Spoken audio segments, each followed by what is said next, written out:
मीरपुर नाम के शहर में तेजस अपनी पत्नी नीरू के साथ रहता था।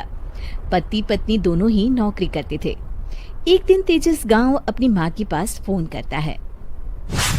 हेलो, प्रणाम माँ।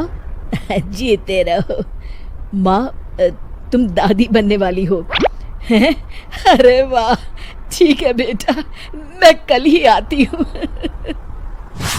जब माँ जी शहर पहुंची तो बेटी बहू ने बहुत अच्छे से स्वागत किया। लीजिए माँ जी चाय। अरे गर्मा गर्म पकोड़े ले आओ माँ के लिए। नीरू रसोई में गई और 2 मिनट में ही पकोड़े ले आई। जी ये लीजिए। बहू जादू से बनाए हैं क्या? अभी तो रसोई में गई थी। यम्मी। माँ जी, शीला रसोई में पकोड़े तल रही है, मैं बस लेकर आई। हे भगवान, मेरा धर्म भ्रष्ट कर दिया तूने। अब तो गंगा जल से शुद्धिकरण करना होगा। दूसरे दिन, माँ जी मैंने नाश्ता बना दिया है, ऑफिस जा रही हूँ। पर अभी तो घर का सारा काम पड़ा है। शीला आती ही होगी, झाड़ू पोछा बर्तन कपड़े वो सब कर लेगी। हमारे जमाने में घर का सारा काम हम ही करते थे। जी माँ जी, आप बहुत होशियार हैं, मैं घर ऑफिस दोनों नहीं संभाल पाती। तो जरूरत क्या है घर से बाहर जाकर चाकरी करने की? वैसे भी घर का काम खुद करने से घर में बरकत आती है, समझी? पर माँ जी। पर वर कुछ नहीं, इस महीने की पगार मिले फिर ऑफिस बंद। हाँ। रात को नीरू तेजस से कहती है, सुनिए जी, माँ जी बोल रही थी कि मैं नौकरी छोड़ दूं।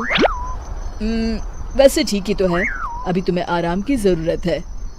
फिर भी आराम कहाँ, शीला को छुड़ाने के लिए बोल रही थी। तो अब 24 घंटे में इतना काम तो कर ही सकती हो। पर जॉब पसंद है मुझे, घर पर मन नहीं लगेगा। अगले दिन जब दोनों ऑफिस के लिए निकल रहे थे, मेरी तो कोई कीमत ही नहीं है इस घर में। माँ जी, आजकल महंगाई बहुत है, रहन सहन भी बदल गया है, दोनों नौकरी करते हैं तभी ठीक रहता है। अच्छा, तू कहना क्या चाहती है? मेरा बेटा तुझे बिठा के खिला नहीं सकता? तू ही इस घर का खर्च चला रही है, हैं? नहीं माँ जी, मेरा वो मतलब नहीं था।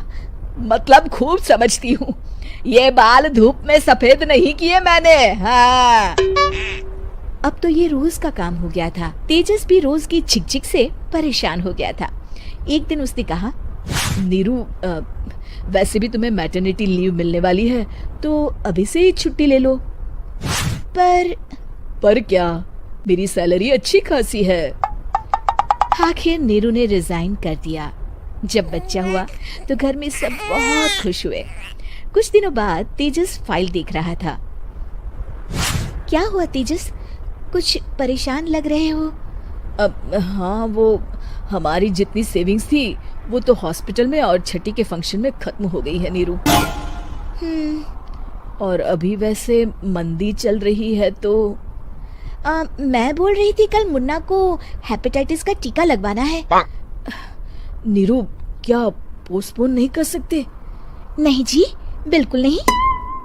अब तेजस को समझ में आ रहा था कि उससे गलती हुई है। पैसों की कमी का असर घर के माहौल पर भी पड़ रहा था। अगले दिन, बेटा मेरा चश्मा और ये दवाइयाँ ले आना, पर्चा देते हुए माँ जी ने कहा। जी। तेजस, मुन्ना के लिए दूध का डिब्बा और डायपर भी ले आना, और ये किराने के सामान की लिस्ट है, इसे भी लाना है। तेजस गुस्से में लिस्ट मरोड़ कर फेंकता है और चिल्लाता है, पैसे क्या पेड़ पर उगते हैं? ये ले आना, वो ले आना। अरे पर ये जरूरत का सामान ही है। वो गुस्से में बिना कुछ कहे ऑफिस चला गया। अरे अरे लंच तो ले जाइए।